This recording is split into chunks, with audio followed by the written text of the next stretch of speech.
Bismillahirrahmanirrahim. Assalamu alaikum.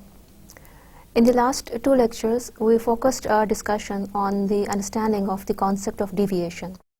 We looked at the concept of deviation with reference to the fact that it comes under the theory of foregrounding, as the theory of foregrounding, being the most important aspect in the study of stylistics, relates the idea of deviation to the unusual, strange, and unfamiliar ways in which the writers exploit language or use language. Either they deviate the patterns of speech and communication with the help of the devices which are either changing the meaning of the text or inverting the meaning of the text, or they may make use of the deviation in terms of the appearance of the text or its structure or its form. Now, when we say that deviation can also operate at the level of form, structure, and visual, we mean to say that there might be graphological or the orthographic styles and deviations which the writers may use. And when we say that deviation may also operate at the level of meaning, where the meaning might be inverted, changed, or you can say it can be transferred. There, the devices which are used are like metaphor and euphemism, irony, pun, which invert the meaning or which change the meaning. Now, deviation can be anything from trivial use of grammar or which seems at a more superficial level an error or a hindrance in understanding. Then a more rigorous and authentic deviation would operate at a level where the writer would make the idea more complicated with the use of an unusual pattern in speech and writing. Now, the concept of deviation involves a number of things with it, as we have seen in the last few lectures that how deviation is rendered significant from the perspective of the author as well as from the perspective of the reader. And now that we as the stylisticians or the students of stylistics are looking at the concept of deviation and foregrounding as how to locate these deviant foregrounded features in text, specifically poetry, and how to interpret these elements. Now, the task of a student and the task of the analyst which you are trying to become is that not only are you supposed to locate the deviant and the foregrounded features in poetry or literature, but also at the same time the next step that you have to take is that you have to be able to interpret, analyze, and give meaning to those deviant foregrounded features. As deviation is disruption of the normal process of communication, as a writer may not choose the usual regular way that is conventional way of utterances, speech, and writing. He would devise his own plan, and there would be, you can say, a sense in the madness that the poet employs in the expression, as to quote the words of Jeffrey Leach. So if there is a plan in the disruption or the order that seems unusual, then the plan is something that is deliberate and is intended to convey some meaning. So that is where deviation comes to work, and where the analyst or a stylistician is supposed to make inferences about the nature of deviation, about its meaning, about its connections with the rest of the text, and how it relates to the message or the meaning, and it makes the form complement the meaning or theme of the poem. So when we say that on encountering a deviation, a reader firstly feels a gap.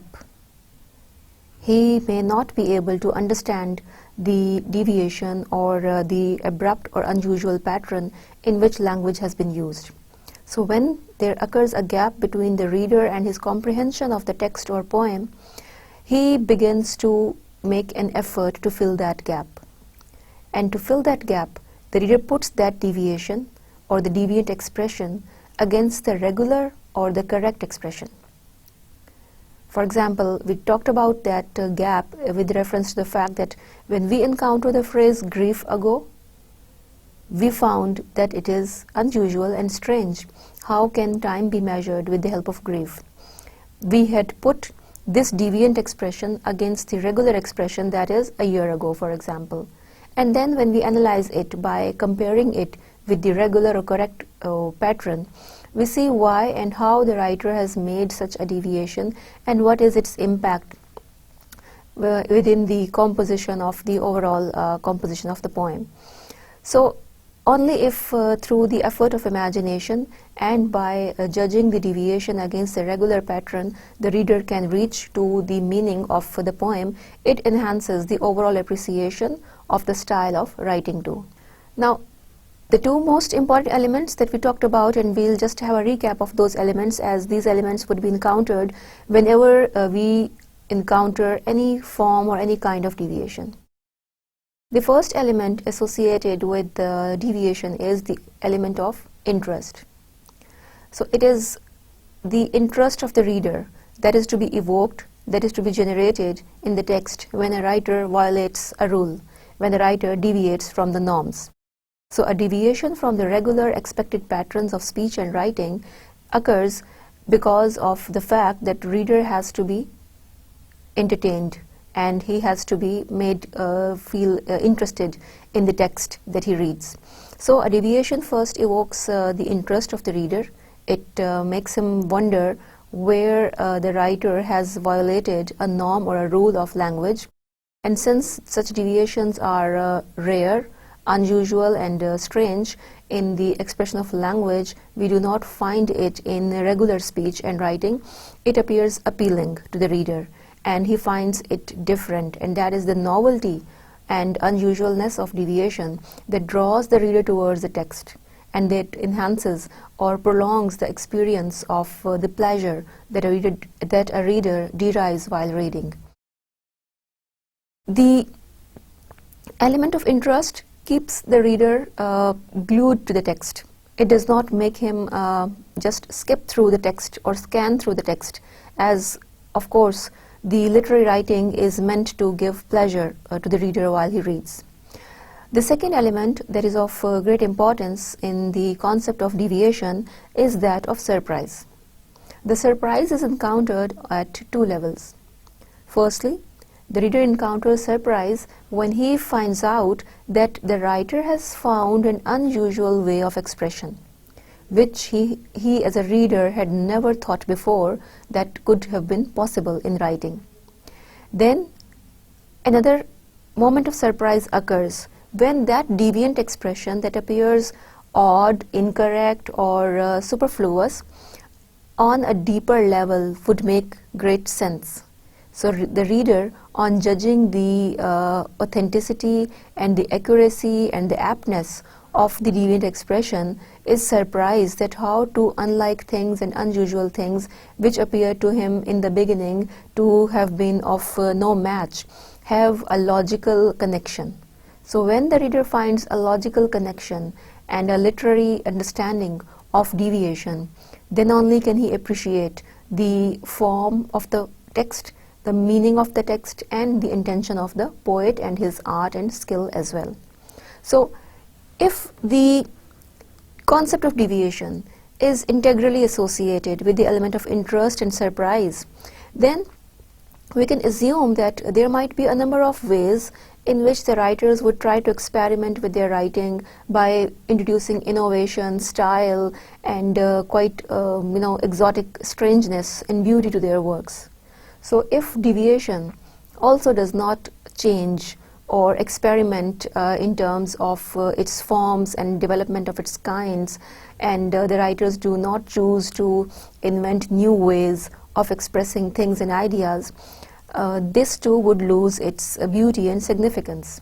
So that is why the linguistic deviation that we as the students of stylistics or the learners of stylistics try to locate in the texts are not only of a single kind or nature.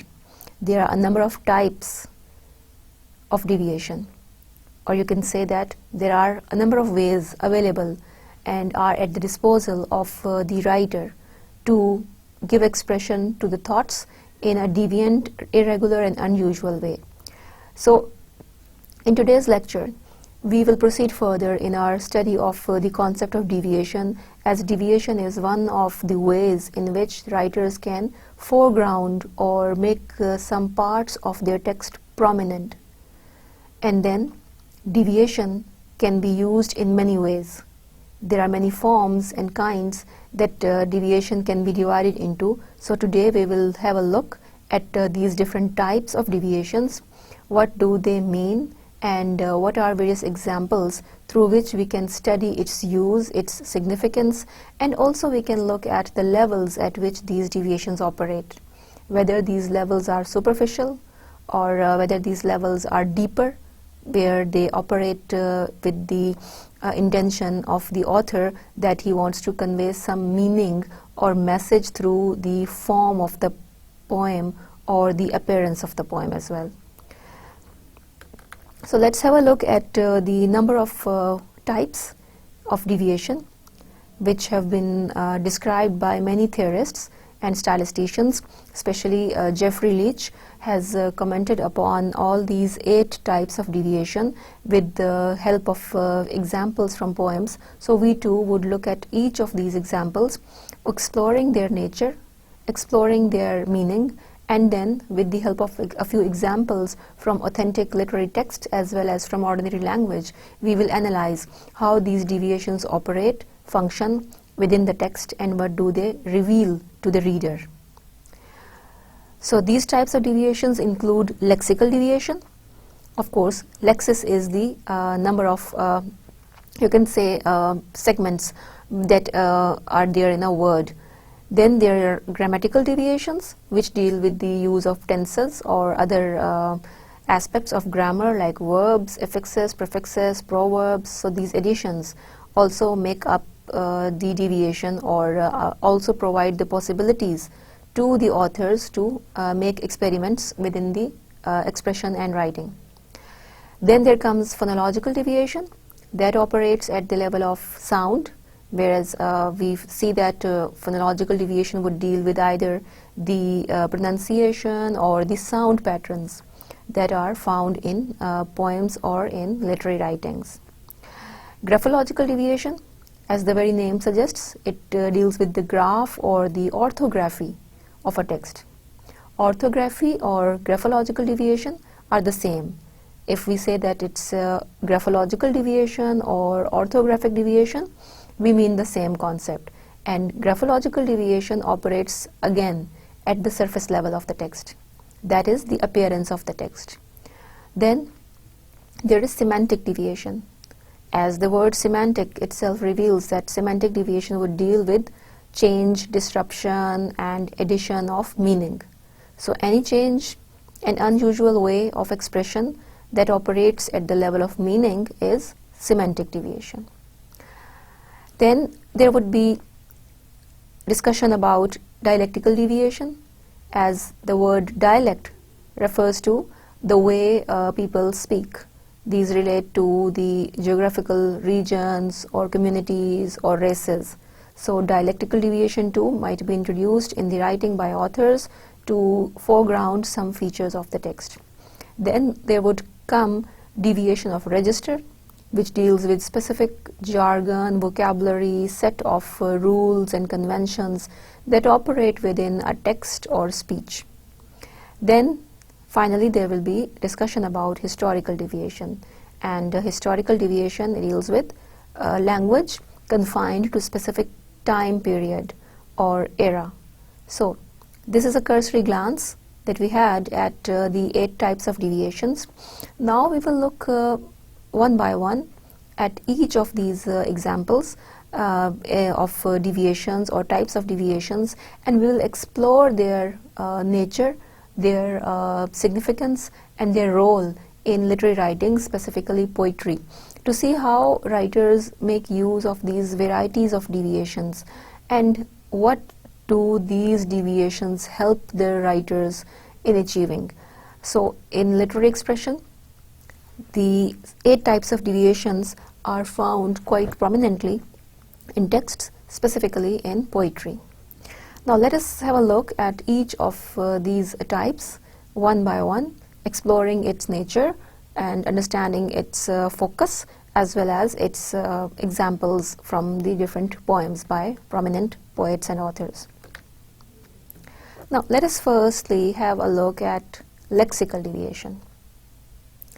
As the very word lexis suggests that it operates at the level of word formation, that words are composed of various parts or segments, and you can divide a word into a number of segments. For example, if there is a word faithfulness, you see that there are a number of lexical categories in it. Faithfulness. So there are three parts that you can divide the word into in terms of its lexis. So when rules of lexis or word formation are broken, here we say that lexical deviation has occurred. So lexical deviation is the breaking of rules at the level of lexis or word formation. For example, a word can be formed by putting a prefix or a suffix with it, but there are certain rules and exceptions which cannot be violated. For example, if there is a word logical, you cannot put the prefix un before it. Rather, you have to put the prefix l before that. So the word with the addition of the suffix unlogical would be incorrect expression, whereas the word logical with the addition of the suffix ill would be the correct expression. So there are rules that govern the language in the formation of the words, in the combination of the words, and also in the lexis of a word. So certain common and very pertinent examples of lexical deviation include the use of neologism. Now we have seen that neologisms are those words which are newly coined words, words which are either formed with the help of some existing word, or which are created for the sake of giving identity to a new concept or a thing. So neologisms or inventions of new words, this is one of the obvious forms of lexical deviation. So neologism or invention of new words is one of the more obvious ways in which a poet may exceed the normal resources of language. So the resources of language are the existing body of the language, the diction or the word bank that already exists in a language. And if a writer invents something or coins some word, either by modifying or changing one existing word, or by mixing two words together, that would be a neologism. So such deviations which are occurring in a text or writing due to either an invention of a word or mixing or combination of a word. For example, you are familiar that there are many words in your ordinary speech and everyday speech which appear to be strange and unusual, which mostly the young people make use of, which you think are not correct expressions. For example, these days we often hear the word fantabulous, which is a combination of a word fantastic and fabulous. So if somebody says that something is fantabulous, you know that it's not a correct word. The correct word is either fantastic or fabulous. But here, the formation of this expression fantabulous has been made by mixing two words that already exist. From the word fantastic, the part fanta has been taken, and from the word fabulous, the part bulous has been taken. So it turns into fantabulous. Now see that this is how the word formation can take place, by combining parts of two existing words. Similarly, a writer may choose to invent a word himself by distorting some existing word, like you can see that in the example that I have quoted, we find the word written over here, that is for suffered.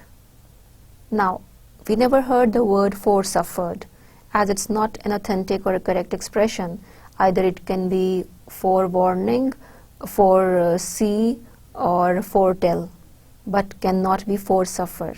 So it's an invention, it's lexical deviation, and that is the example taken from T.S. Eliot, the American modern poet's poem, The Wasteland. So in The Wasteland, T.S. Eliot makes use of an expression that is foresuffered. Now we know that the word foresuffered cannot be a correct expression, as the prefix for cannot be added to this verb, and the regular way, that is already the existing or the way or mode of expression in practice, is foresee or foretell or forewarn, but it cannot be foresuffered. But it's not just the poetic license that the poet has taken and made a violation. Rather, it is the art of deviation. So when T.S. Eliot deviates from the grammatical, lexical patterns of speech and writing, this change or this innovation that occurs in the text makes us stop and think that why is it so? So look at the analysis of deviation now, that when you encounter this line in a text as it is, and I, Tiresias, have foresuffered all. Now, when you encounter the word foresuffered, you are surprised as well as you are bound to take interest in it. Now, what would you do as a reader is that you would try to judge it against the regular pattern. And what the regular pattern had been? We see that we apply the prefix for before see and tell. It can be foresee, foretell, forewarn, or you can say it is regular way in which you usually come across this prefix. But now that this prefix has been put by Eliot in an unusual place with a word which with which it does not match, you term it as foregrounding, and then it becomes prominent too. It captures your attention, it makes you focus on it, and it makes you even interpret it. So the first step that a reader takes while encountering a deviation is that of surprise. On coming across the word foresuffered, a reader is surprised that how is it possible? This is not a correct expression. But then you put it against the regular patterns or forms which were foretell, forewarn, foresee, and see that how it has been created and a meaning of a different kind being infused with it. That is, you can see that here Eliot's foresuffer is not just an idea, but it is the encapsulation of a newly formed, you can say, idea or concept. So it's not just an idea in terms of literary expression. It is an idea in terms of theme and philosophy too. That is what is meant over here.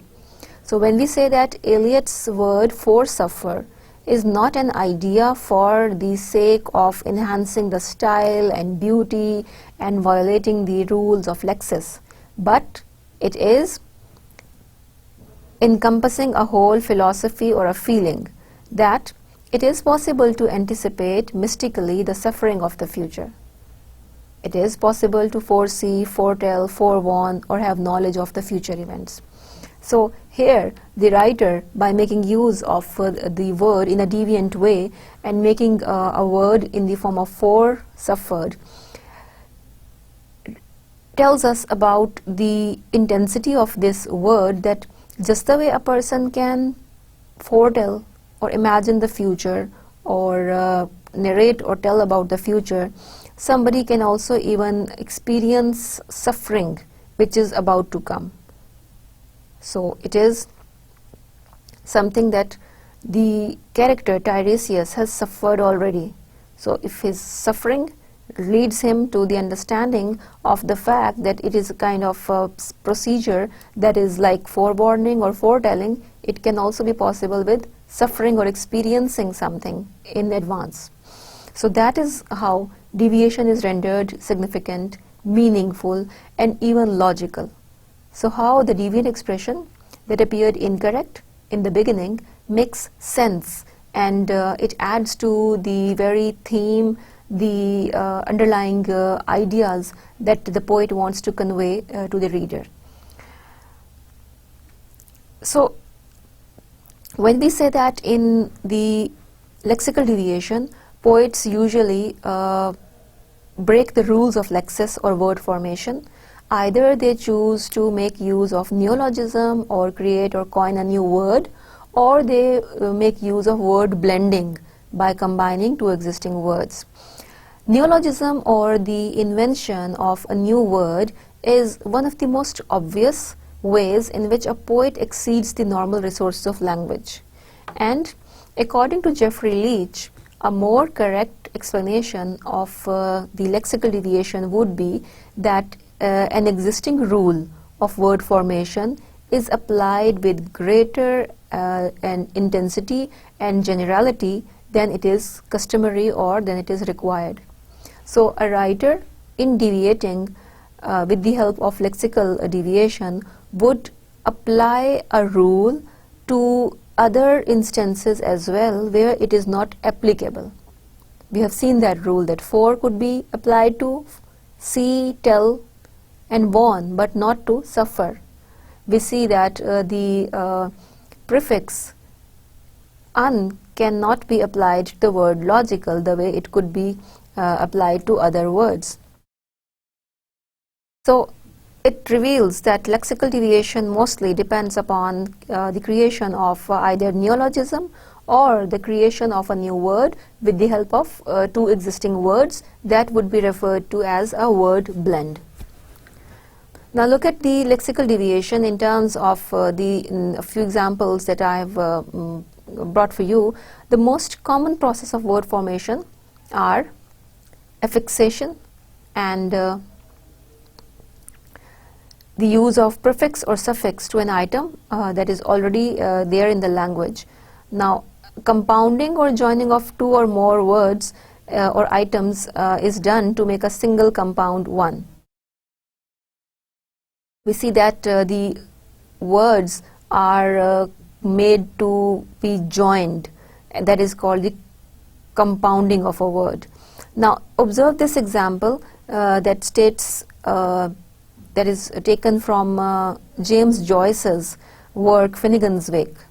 So James Joyce, in his work Finnegan's Wake, quotes this example or makes use of this statement, that is, the widow-making, unchilding, unfathering deeps. Now, this expression is quite deviant. You never hear the word widow-making, unchilding, and unfathering. Now look at this, that widow-making is a example of compounding, as the writer has joined two words. You can say merry-making, but you cannot say widow-making. You can say matchmaking, but you cannot say widow-making. So if matchmaking, merry-making are correct expression, it doesn't mean that the same could be applied to other words as well. So here it is compounding that two words, widow and making, which are different, are combined. Then the next two words, unchilding and unfathering, are the examples of affixation. Here you see that the prefix un has been put before the words where it cannot be suitable. Unchilding and unfathering. Now this example states that within a single sentence the author has made use of three deviations. We can see in this example the three deviations in the form of unchilding, unfathering, that are the examples of, you can say, the affixation, and the widow-making is the example of compounding or combination of two words. So in this you can see that the three epithets seem to invest the notion that C is capable of destroying the lives. So if C is so much dangerous that it can make the people either orphans, so it can deprive people of children, or it can deprive parents of children, it can kill the fathers of children, and it can kill the wives of the husbands. Now, this idea would have become very trivial, or it would have lost its charm had it been explained in this way, the way I paraphrased it for you. So the sea deprives wives, husbands, children, fathers and parents of their valuable, you can say, assets, that is their loved ones. So had this long and very, you can say, complicated statement been given in the poem, it wouldn't have made any sense. It wouldn't have had the same aesthetic appeal or attraction for the reader. So its long-windedness and its appearance would have not lent the same charm to the writing that is lent to it when the writer composes it as widow-making, unchilding, unfathering deeps. Now deeps stand for the sea, and the rest of it is about the atrocity or the cruelty of the sea, that it would deprive the parents of their children, children of their fathers, and wives of their husbands. So a very much heightened effect has been achieved by this affixation as well as compounding by the poet. Similarly, the previous example that you looked at was the example of Eliot, that he used the word foresuffered in order to convey that how the rules which are not really allowed in literary expression could become foregrounded features. And since they are deviant against the background or the norms of writing and speech, they appeal to the reader. So the appeal to the reader lies in the fact that they are deviant, they are different, they are unusual, but at the same time they surprise the reader because they make sense. They make logical connection with the poet's design or the theme that he had invested in the poem. So as it is now clear that the lexical deviation is composed of the deviations or the violations which might take place in poetry and writing due to the writer's experimentation with word formation. He may form a word that is deviant, irregular, and grammatically that is or lexically that is not possible for language to make a compensation for. Now we move to the second type of deviation, which we term as the grammatical deviation.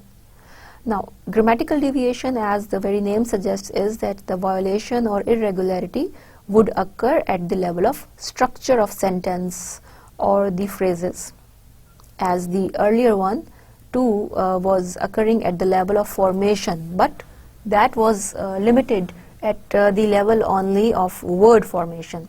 Now the grammatical deviation would occur at the level of sentence structure and formation, and it would involve all the aspects of grammar when they are violated, when they are not respected, and when they are either used for the sake of the creativity and interest that it would reveal for the reader. But there are other reasons too that we would look at why a writer would deviate from the grammatical norms or patterns. By rules of grammar, we mean the rules of syntax, that is the sentence structure, sentence form and its length, and the placement of words within a sentence, how they would become meaningful if they are placed appropriately within a sentence. When the rules of the grammar are broken, we call such a violation grammatical deviation. Now, grammatical deviation can, you can say, start from a very trivial use of grammatical structure, that is something that would appear either humorous to the reader, or it would create a sense that maybe the speaker is not well versed in the language that he is speaking. So there are many reasons that the writer may use the deviation of grammar in writing. For example, if a writer is talking about a character who does not have quite sufficient command over language, of course, the writer would try to lend authenticity and reality in that character through his voice, and that voice of the character would not utter the correct grammatical statements or sentences. So if such is the plan of the author, that the character, the persona that has been created is not acquainted with the language, or in our case that we study the English language in examples, he would make use of grammatical deviation to reveal to the reader that the person making use of the grammatical deviation is in fact not well versed in the language. It would show his insufficient command of language, his maybe status, his background, his educational background, as well as it would reveal that which particular strata, segment or economic group of the society he belonged to.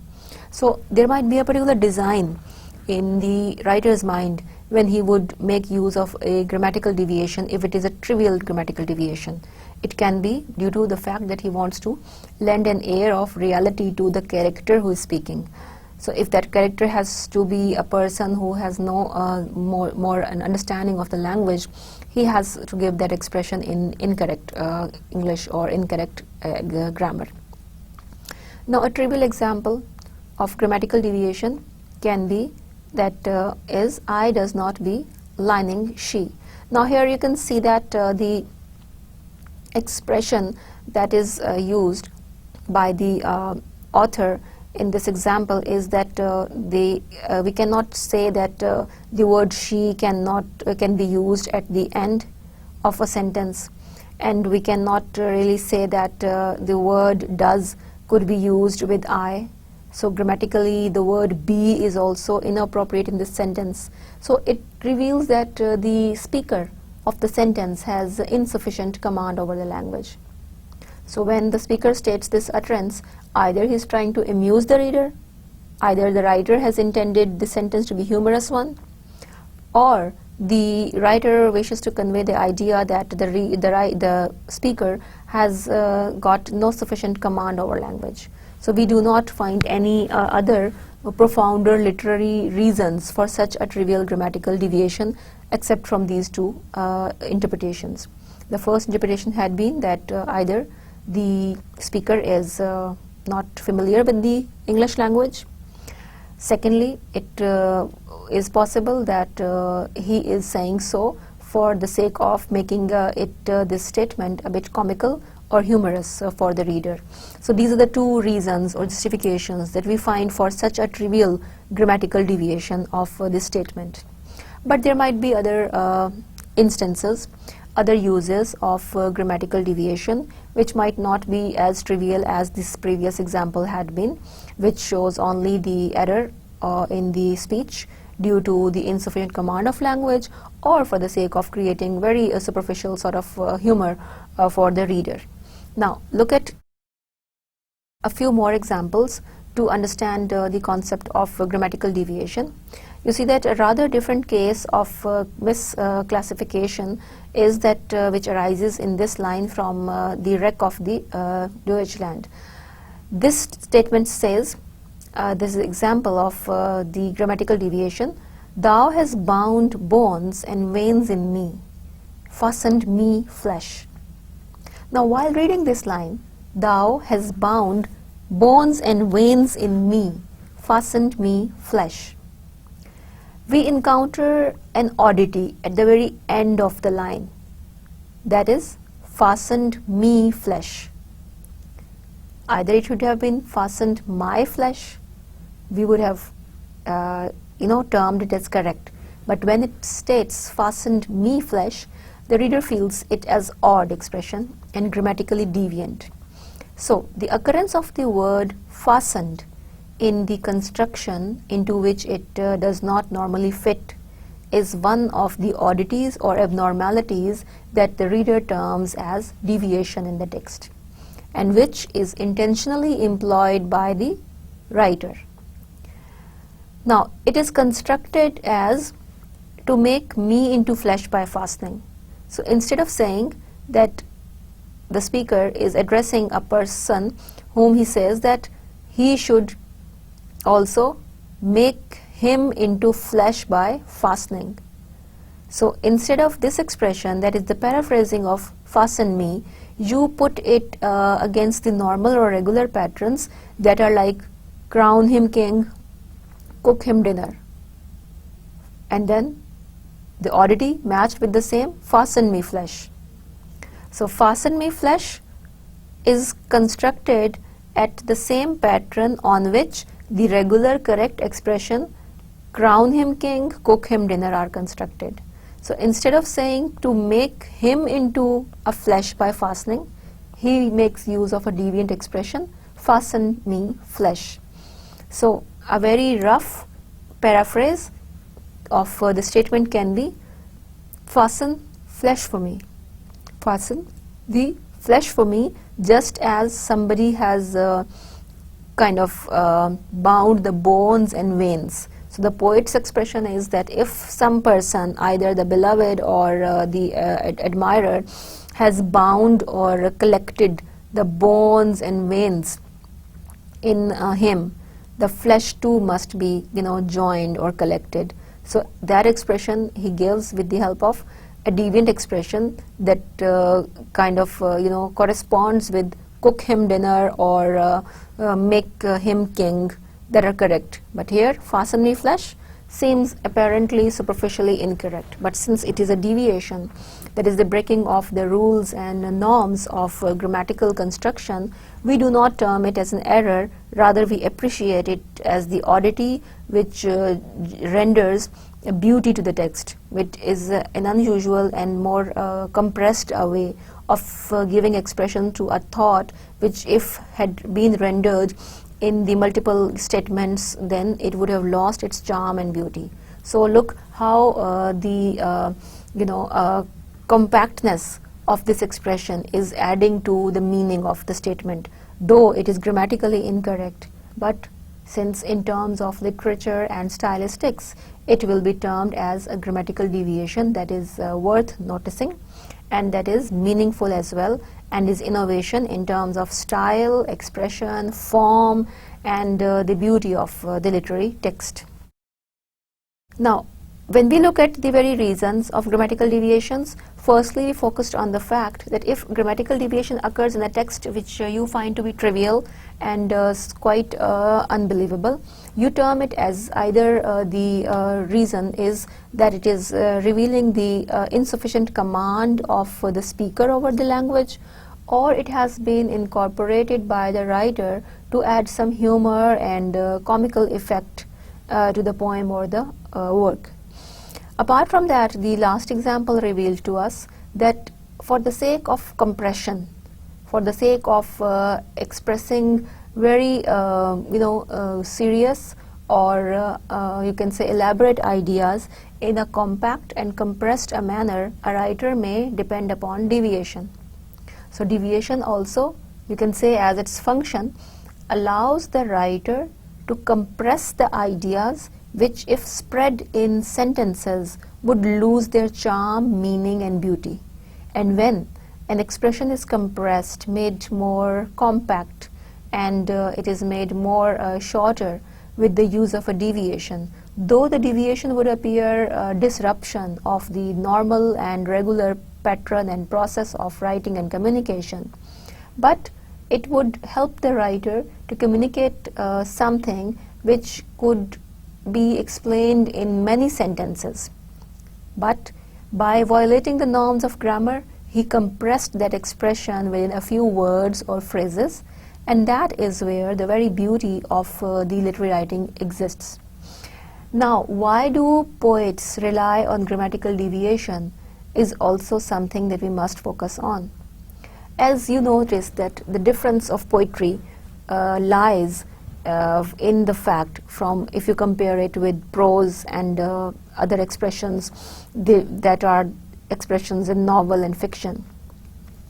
You see that poetry is appreciated or is distinct on the basis of its structure, that is relying on its compactness. Poetry's ambiguity, its compactness, its shortness is what makes the writer's task a bit difficult. And if the writer's task becomes difficult because he has to compress multiple ideas many serious, deep emotions and feelings and experiences within a few words, because the composition of a poem does not allow the poet to give details the way he would have room to do in a novel, in a short story, or in other fictional or narrative works. Now, when he is expressing something through poetry, if he makes use of deviation in the form of grammatical deviation, that makes the task easier for him to make his expression more compact. So in this way we can say that deviation in the form of grammar or the grammatical deviation allows the poets to fulfill the very task of poetry, and not to let poetry become too vague, too elaborate, or too lengthy, as it has to be compressed within a few segments, sentences, or phrases, as the shape and form of a poem demands. Now, let us have a look at the third form of deviation, that is the phonological deviation. Now, I explained it earlier as well that all these types of deviation operate at different levels. Some deviations operate at the level of, you can say, form and structure or appearance, and others operate at the level of meaning and message. So, phonological deviation is also one such deviation that operates at the level of appearance, form, and structure. Whereas the last two examples of the types of deviations that you have observed, as lexical deviation and also the grammatical deviation, they relate to meaning. So they change the meaning, though the form is also changed. But more importantly, the form is leading us to a new and different meaning which we haven't imagined or which we hadn't encountered. Now, this third type of deviation, that is called the phonological deviation, it deals with the patterns of phonology or sounds in writing. And hence, it deals with the patterns of sounds. It operates at the level of, you can say, structure, form, and appearance of a text. Now, patterns of phonology are more prominent, are found on the surface rather than on the level of meaning or the way other deviations like semantic deviation or grammatical deviation would operate. So that is why phonological deviation is of less or limited importance in literature or in poetry too. It might be employed for the sake of, you can say, giving rhythm, rhyme, and external balance and beauty to the poem, or even to emphasize on the meter, rhyme, and balance in the poem, but it may not add something to the meaning as would semantic or grammatical or lexical deviation would. So this deviation, that is phonological deviation, deals with the surface or the scheme or the appearance of the composition of words and their formation. The irregularities of pronunciation in poetry are conventional licenses of verse composition, and they are employed by the writers. For example, writers may choose to use a stress pattern of a different kind, which may make the expression or the pronunciation of a word different or change. Then you can see that elision is also an example of phonological deviation. Elision is where a writer would like to omit certain stresses from a word. Or it can also be like the inclusion of the elision, assimilation, and intrusive R. That are the characteristics of the phonological scheming. For example, if somebody writes it like a handbag, but when it is read, the writer's stress would not fall on the word that is the ending of the word. Rather, it would turn into handbag. So the ending, that is with the d sound, would be omitted. So this omission is intended to remove a stress and make it sound more smoother, and then it would turn from handbag into handbag. So similarly, you see that the pronunciation of words, their stress patterns, even their similarity in terms of sound, like the hissing sound or the s, sh sounds, if they occur in close proximity, or the alliterative patterns that occur in close proximity, they also add to, give a different scheme or a different expression to writing. And when it is spoken, when it is uttered, then at the level of sound it makes a difference. It makes a musical effect too. So all such deviations which operate at the level of sound or phonological patterning, either it is the way that is a deviant pronunciation of a word, either it is assimilation, elision, or intrusive R, either it is the use or extra patterning in the form of alliteration, consonance, sibilance. These are all what we can categorize within phonological deviation, because it would deal with sound. Normally you do not make use of sounds which would be repetitive, or which would be odd, or which would be even making use of omissions. So though it is trivial or limited, but you may on and off come across these deviations too in poetry. But more often the focus of the stylisticians is on such type of deviations which are more profound and more deep as far as their meaning and exploration of meaning is concerned. So apart from the lexical deviation that is operating at the level of lexis or word formation, and also the grammatical deviation that operates at the level of the construction and structure of words, sentences, and the syntax. Also there occurred the deviation that operates at the level of sound, which is phonological deviation. Along with these deviations, we have another form of deviation that we call the graphological deviation. Graphological deviation is one of the very popular, very important type of deviation that is employed by the writers of the modern literary circles. Now, graphological deviation is also referred to as orthographic deviation. Now, the very word graph and ortho reveals the style of writing, that how a writer composes something when it is seen as a script. So if graphological deviation also deals with the formation of words, the formation of sentences, the appearance or the surface of the text, we see that it also lies with the phonological deviation, because phonological deviation too did not operate at the level of meaning. We do not have to find out the meaning of the very examples or instances of phonological deviation or the graphological deviation, unlike the semantic deviation or grammatical deviation or lexical deviation. So these two types of deviation, one phonological deviation and the second graphological deviation, operate at the level of structure or at the surface level. Now, what comes under graphological or orthographic deviation?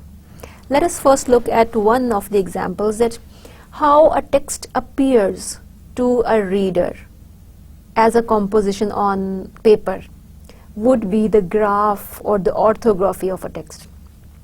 Now there is another very important and popular way of writing poems, in which you might have seen certain examples of poems composed in such a way on the paper that they resemble a shape or a figure. For example, a poem's lines constructed in such a way that they would reveal the shape of a butterfly, or maybe an alphabet, or some other thing like you can say a building or a pyramid.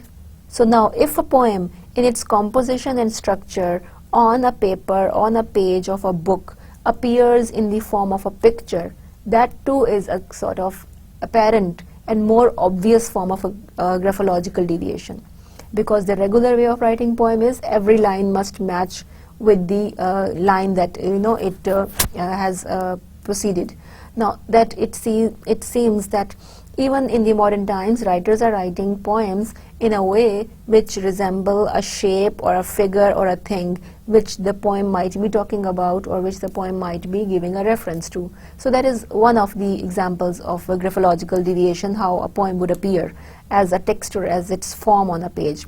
Now the more important ways to locate graphological deviation are very interesting.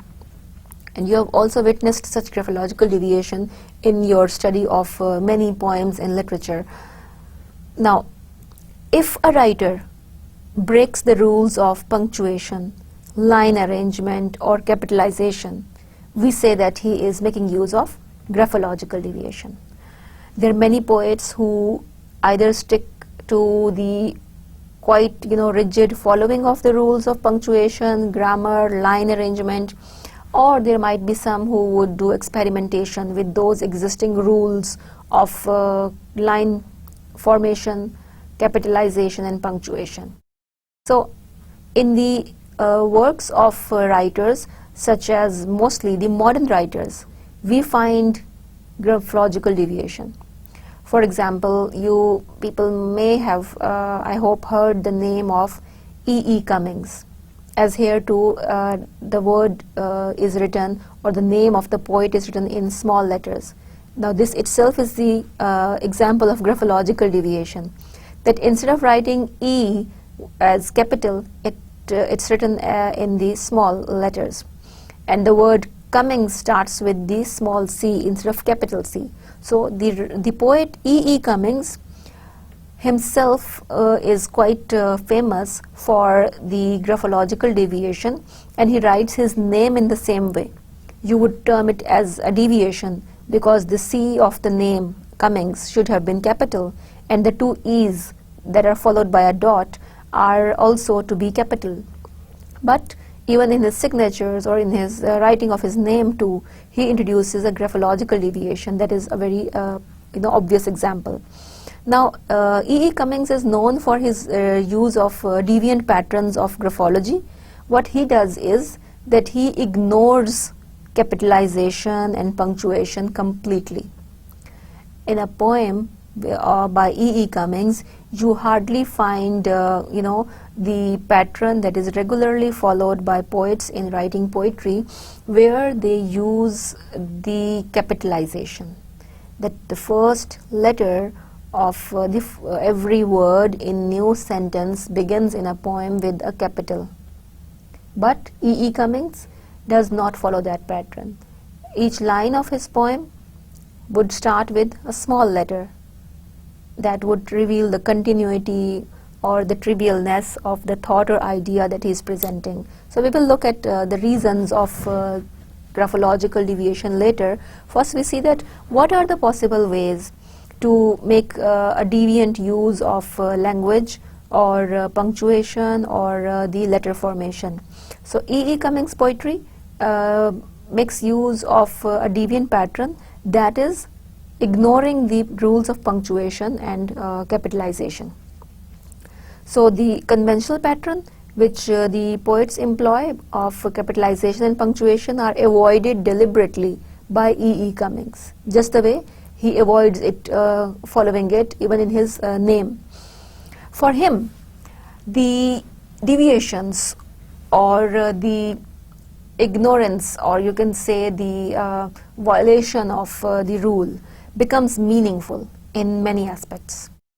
For E. Cummings, the punctuation marks or the capitalization, they become expressive devices, not just symbols to be used according to typographic custom.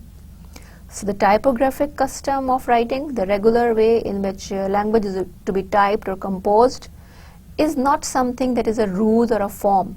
To E. Cummings, it is a way of meaning making and conveying a sense.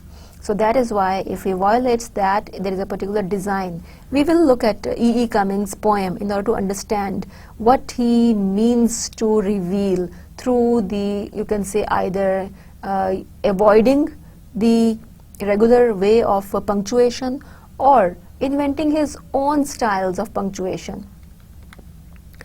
Look at this example by E. Cummings in order to understand the notion that why we call his expression as graphological deviation when we say that he violates the rules of grammar and punctuation by completely ignoring the rule of capitalization and also punctuation. Look at this poem by E. Cummings. It starts with small letter m instead of capital. And then throughout the poem we do not notice in any of the lines that he begins with a capital letter. Me up at does, out of the floor, quietly stare, a poisoned mouse, still who alive, is asking, what have I done that you wouldn't have? Now, in the whole poem, conventionally, what other poets would have done would have been that they would have capitalized all the initials of the line that follows one. Whereas E.E. Cummings has ignored that. But within the poem there are a few words which are capitalized.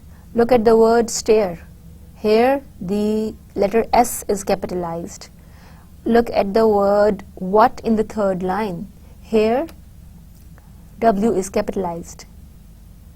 Now he foregrounds these features. Now making something appear trivial as an expression, that it is flow of the expression, that does not let him capitalize these letters that would have been capitalized as conventionally. Then capitalizes certain things which shouldn't have been capitalized. Notice the very important thing that the letter I is not capitalized, which the conventional grammatical rule asks for. The conventional grammatical rule asks that the letter I, as it is the pronoun, should be capitalized. Here you see that it is very much a deviation or a violation of a grammatical rule that I is not capitalized. Then the word what and stare begin with the capital letters. It seems that these two are significant. The staring of the mouse and the questioning of the mouse are the most important features in the poem which he wanted the reader to pay attention to. That is why only those two letters or words are that he capitalizes. And the rest of the thing he wants to recede to the background. That is why he did not capitalize the initials of each of the line, which a regular poem would do.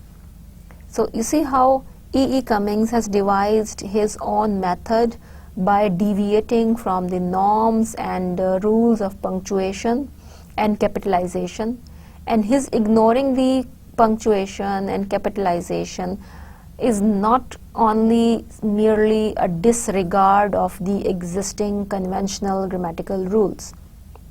Rather, it reveals that he has a very deeper and personal meaning or sense that he has associated with the rules of capitalization. As we read earlier too, that for E.E. Cummings, the deviant punctuation marks contribute to the meaning making process.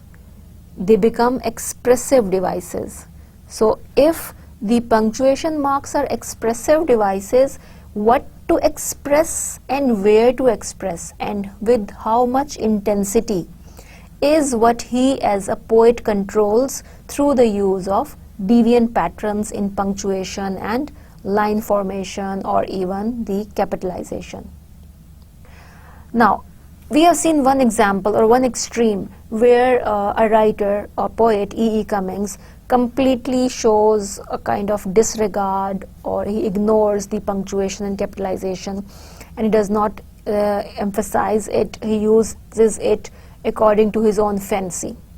Now there is another poet, that too in the American poetry, known as Emily Dickinson, who sticks to the capitalization and punctuation more rigidly and invents her own methods of using punctuation marks in poetry.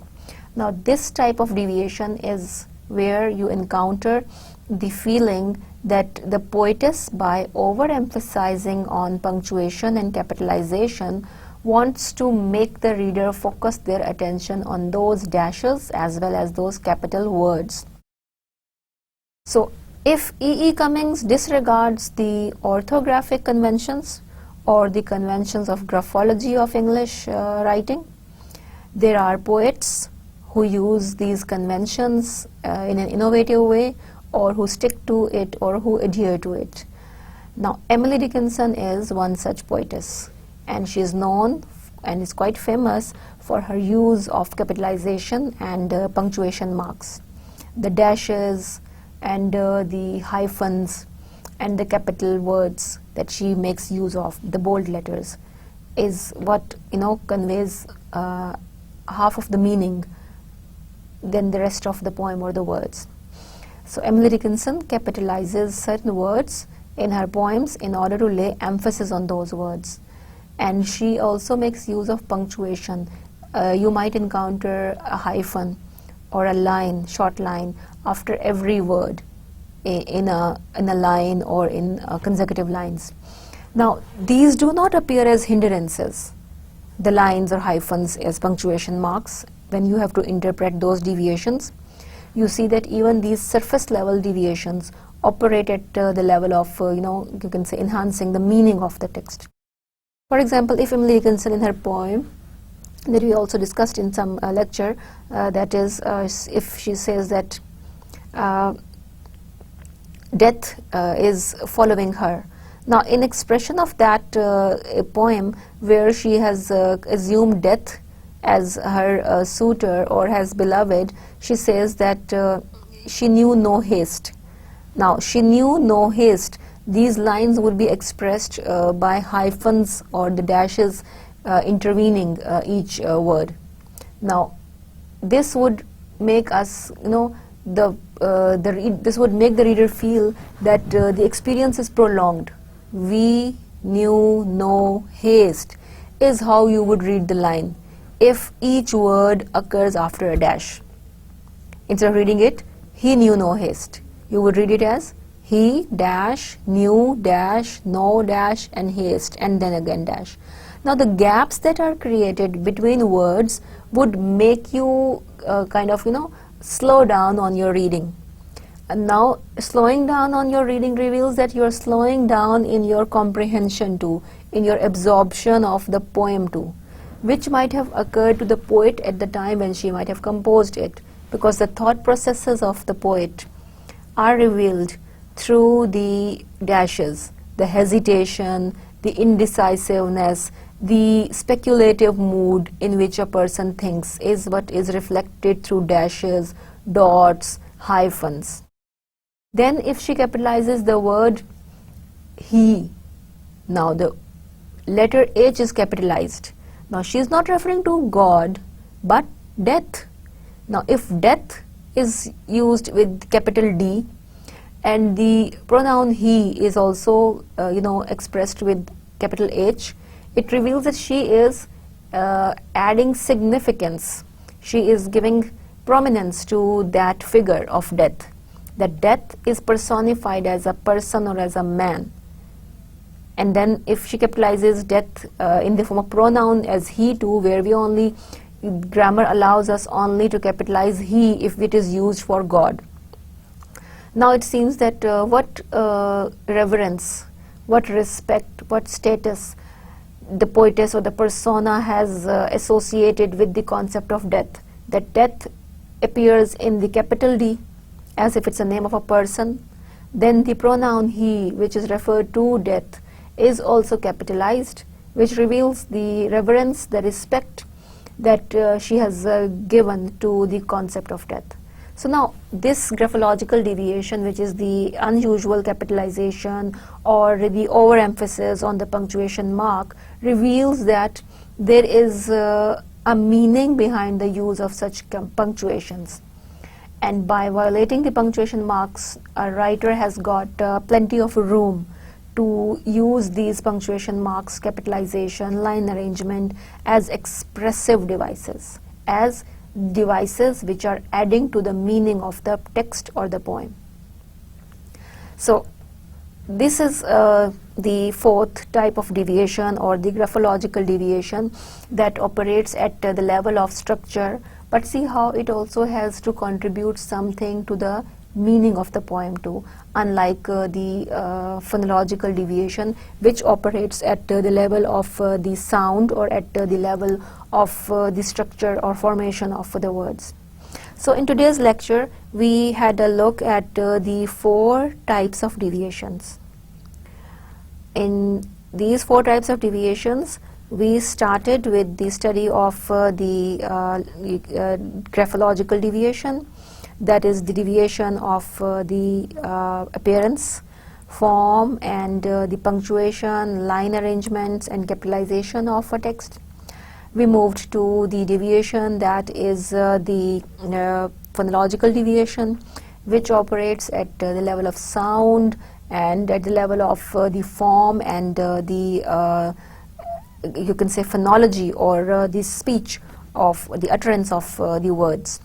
Then thirdly, we also looked at the grammatical deviation, which either might be trivial to convey a comic or a humorous idea, which might be meaningful or more you can say comprehensive in terms of compressing a long and detailed idea into a shorter or a more compact an expression. Then we had a look at the deviation that is called the lexical deviation, where the rules of the word formation are broken, either by compounding word or combining word, or either by coining new words. So either it is the neologism or it is the word blending that we had seen with the help of a few examples too, that how writers blend words either to create humorous effect, comic effect, or even a grotesque or a sadder effect, as in the example of the deeps, that the idea of unfathering, unchilding, and widow making has given a kind of humorous or a grotesque feeling at the same time, that this expression is humorous but the feeling is grotesque, painful, or bitter. So you see how these 4 types of deviations reveal that a change in expression might be dismissed at the level of grammar, phonology, syntax, and lexis, but at the level of literary understanding and meaning in terms of stylistics and the foregrounding theory, all these deviations are useful tools at the disposal of the writer, who manipulates the reader's mind, who tests the reader's perceptions, and who provides to them avenues to explore the text and see the beauty, the charm, as well as the difference of the writings. That how, if these writings, if judged against the regular speech and writing, would appear deviant or nonsensical, but how these deviations would become meaningful and their meaning would be logical, and if it is connected with the overall shape and form of the poem, and then connected with the message and the meaning of the poem, it would become very much obvious that the poet has successfully captured the attention of the reader. He has drawn the reader towards the text, and he has surprised the reader by reinvigorating the text with some novel, new, and strange things. So as we did the 4 examples in detail today, with the help of a few examples, the 4 types of deviation that are left would be covered in our next lecture, and we will look at the rest of the deviations, which include the semantic deviation, dialectical deviation, deviation of register, and the historical deviation. So we will discuss the remaining 4 types of deviations with the examples in the next lecture. Thank you.